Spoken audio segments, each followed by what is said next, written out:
and you can step up and be there for them when they need you in tough times in their life. And God will bring you through adverse situations if you turn to him and really reach out to him.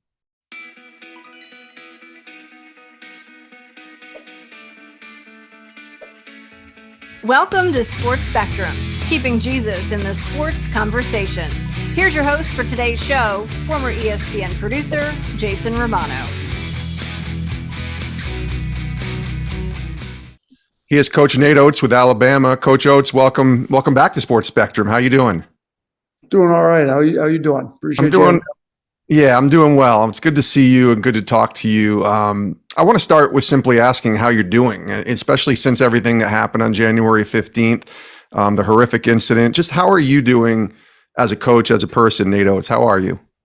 A little exhausted, but I feel like God helps you through these. God kind of prepares you for these moments, and the team's done well. I mean, I think sometimes you need to get tested to see what your mental toughness is and see where things are at. I think we've seen some guys that are pretty mentally tough to go through, what they've had to go through and still been able to be locked in and play like they have. I think this incident, I know for a fact it's brought some guys closer to God. It's kind of helped them grow in their faith. They've had to think about life and death situations. They've had to think about what's really valuable to them in life, what's their priorities, like where, the relationships that you treasure, like how do you value those? What, it just makes you think about different things than you would just prepping for a basketball game. So yeah. I think this tough situation, sometimes you can use them for good, even though it looks like there's absolutely no good could come out of the situation. But that's, I think we're learning that as a program right now.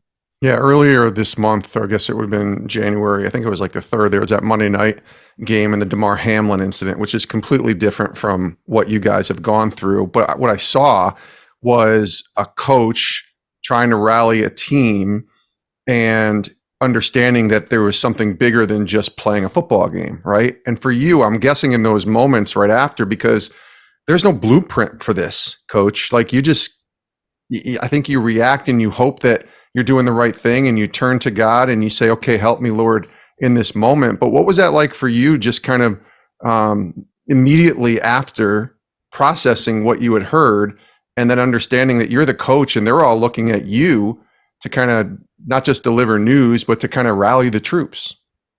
Yeah, that was the hardest. I'm a rather imperfect person. How do I stand in front of these kids and try to, because there's one victim here. Jamia is no longer here. She's got a 5-year-old son, Kane.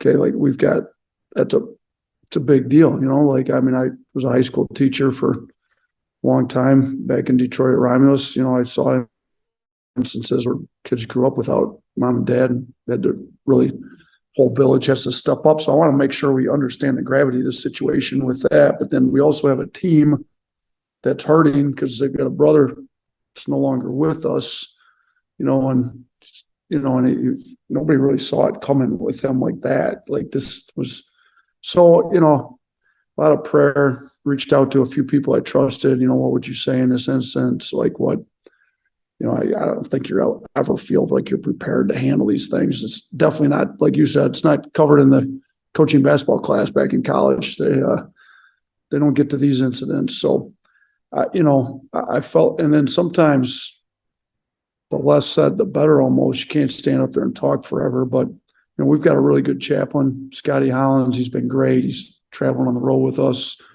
Scotty leads weekly devotionals and he does a great job with our guys, but now okay, I want to really learn more about this. So it's kind of opened that up a little bit in my own life. I don't read the Bible through every year.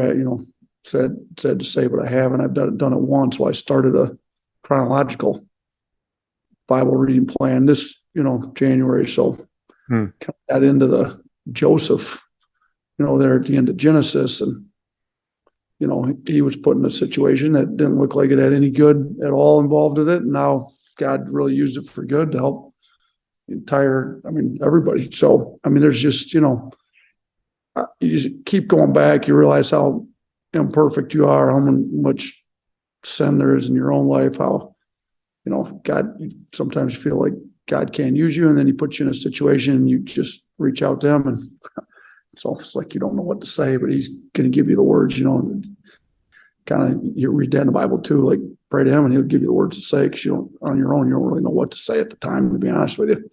I got some nice texts from, we've got some Christian families within the program, got a great text from one of the dads that I read to the team, speaking about Romans 8:28, how God uses things for those that love God, he'll work them out.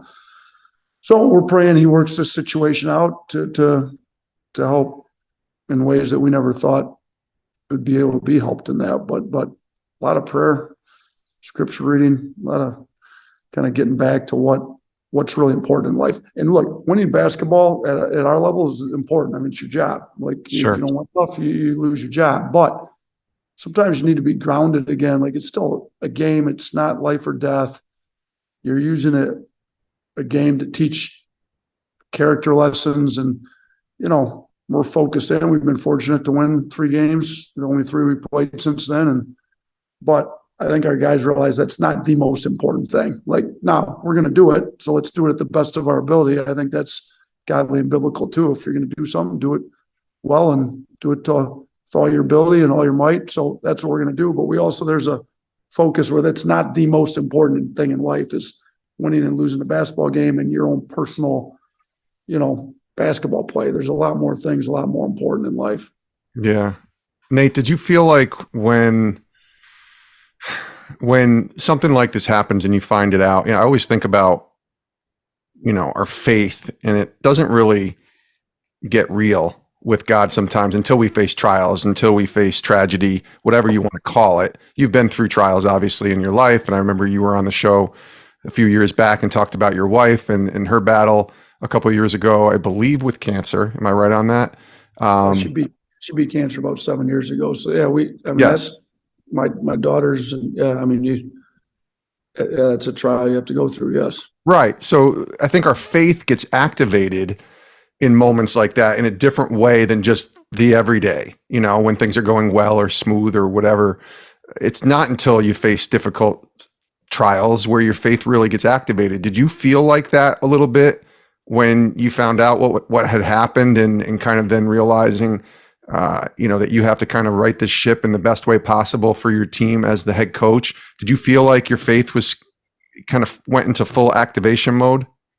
Yeah. It's definitely a time when, like, God, I'm not sure what I'm going to say to these kids. Like, you're kind of waiting all afternoon to see what's going to happen with the charges. Where is he at? Because I still don't know the full story. I'm not really trying to find it out. So but I knew there was a situation where we kept pushing our team meeting back. And as we push it back and the later it gets in the afternoon, you're just like, what am I going to say? I don't even know what to say. Like, what do you do? The Bible tells you, in a multitude of counselors there's safety. Call some people I trust. Mm-hmm. What would you do in this case? I closed my office door, tried to take 30 minutes to myself, got my Bible out. It's on my office desk, tried to, read the proverb of the day. Like, God, give me something. Like, some verse can bounce off the page, I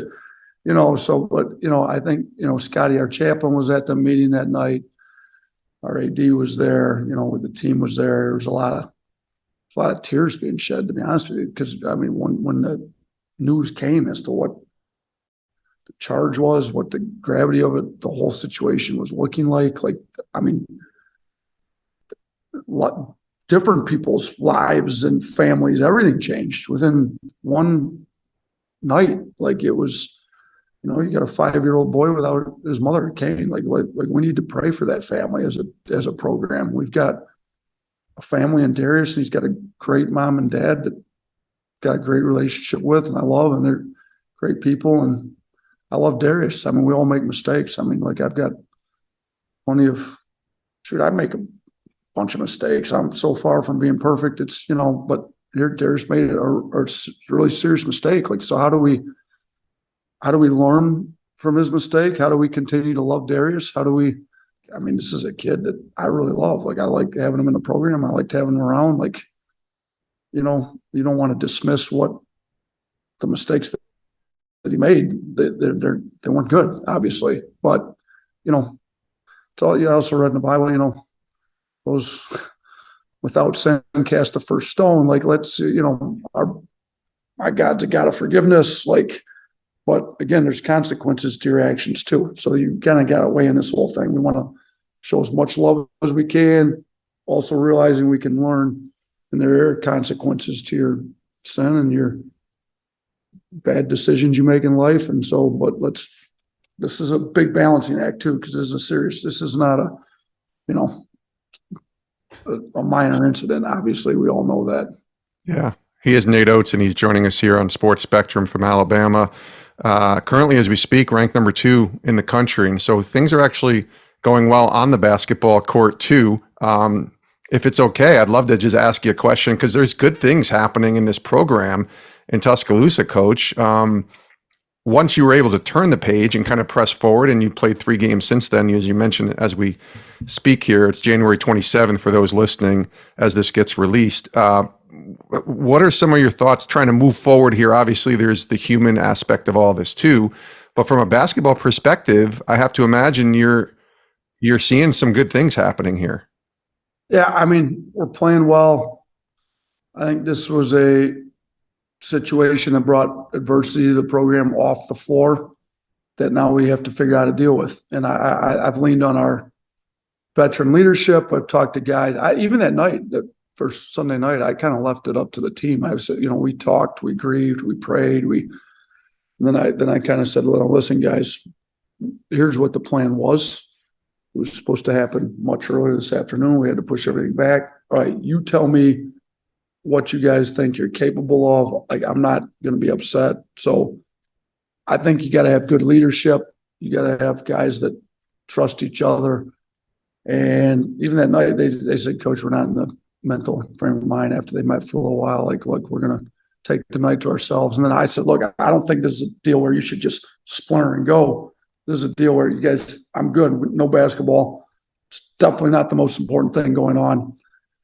Get with each other, pray with each other, spend time together. So I think it's obviously going well on the floor for us. We're number 2 in the country. We're undefeated in conference play at this point. We've got some really talented kids that are also really good people. We've got Noah Gurley's a great leader. His dad's a pastor in the Atlanta area. He leads the team in prayer. He's kind of stepped up.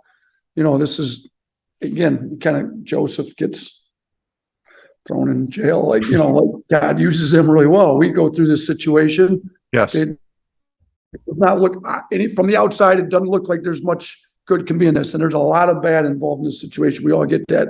But I think it's also a point where it's drawn our team closer. The first 2 games we had after the whole incident were road games. We had to go to Vanderbilt 2 days later. And this was like a Sunday morning, Tuesday night we played.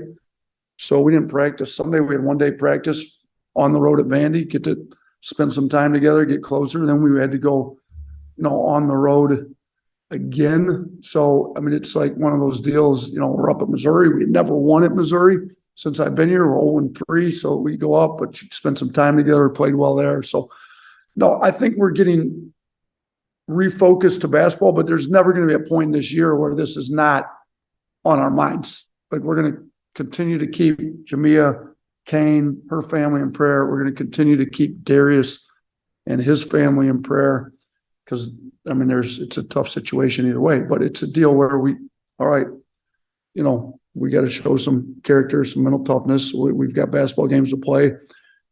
Lots of, whether it's our own bad decisions we got to move on from, or whether it's situations that we've been put in that we had nothing to do with, that caused a lot of adversity in our life. God helps you be able to move on. And he gives you the strength to do that, I think. And, I think all the guys have turned to him a little bit more in instances like this. Your faith, like you said earlier, your faith gets real in some instances like this. Yeah, all things work together for good to those who love God and are called according to his purpose. Like you said, Romans 8:28. And I do think that the good that comes out of this. Maybe we don't quite know yet. Maybe some of it is just you guys coming together and seeing some guys grow closer to the Lord, and maybe ultimately there'll be some kind of good that you can look back on someday, in a couple of years when we talk about this. But in the midst of what you've been through, and it's only been a couple of weeks here, is there a lesson that you feel like God has taught you or shown you, or that you learned from him that you can share over these past couple of weeks? And this will be, our final question. Yeah, I think it's that God, and you see it in the Bible, but sometimes you need to be reminded. The people that God used in the Bible were not perfect people. Sometimes I look in the mirror and just realize how imperfect and how screwed up and how much mistakes, and I've got sin in my life, and I'm trying to figure my own stuff out. Now all of a sudden, now you're the leader of a program that's needs God in the program in a big way, in my opinion, in this case. Well, I didn't feel like at this point in my life, I'm not ready for this. Well, it doesn't really matter. It's on you, and you got to do it. And I think if you turn to God, God will help you despite your own imperfections and sins. Because God's not perfect. I mean, you look at all the leaders he used. You go back. I've got a devotional I'm going through, Men of the Bible, and you think about so many of the men that he used, Old Testament, New Testament, the whole thing. Flawed, Coach, flawed. Very, very. So my own personal flaws, and there's many, and I feel, bad trying to get them fixed. Like, God can still use you. So I just think, God uses imperfect people. Don't feel like you've got to have your whole life together. Maybe you've got stuff in your life that you're dealing with, but there's other areas in your life that he needs you to step up and be a leader for. And I think he's used this instance, used some imperfect people around us. Our chaplain, Scotty's been great. This is a deal where Scotty's worked a long time to develop relationships with these guys. And now he needs the relationship, I think that's another area you learn too. A lot of people, you got to develop relationships with guys so they can trust you. Right? Like, this was an incident where our administration knew Scotty's got great relationships with our players. Let's bring Scotty on a road trip. This is an instance where he needs to be there for our guys to reach out to, and they have. So God uses imperfect people. God uses relationships. Build the relationships with people around you, so when they need you, you're there and you can step up and be there for them when they need you in tough times in their life. And God will bring you through adverse situations if you turn to him and really reach out to him. Yeah, that's really good. Good stuff there, Coach. He is Nate Oats from Alabama. We're in the midst of a season. Hopefully we'll talk again, when we have more time, but this is very much appreciated that you came on the show, and we'll be rooting for you and, following you the rest of the year. So I appreciate your words, and thanks for joining us, Coach. Thanks, Jason. Appreciate you. Respect the job you do too. I like following what you got going. So thanks, man. Yep. Thanks so much for watching today on Sports Spectrum. Make sure you click that subscribe button so you don't miss any other videos. And if you want more stories on sports and faith, check out our website, sportsspectrum.com.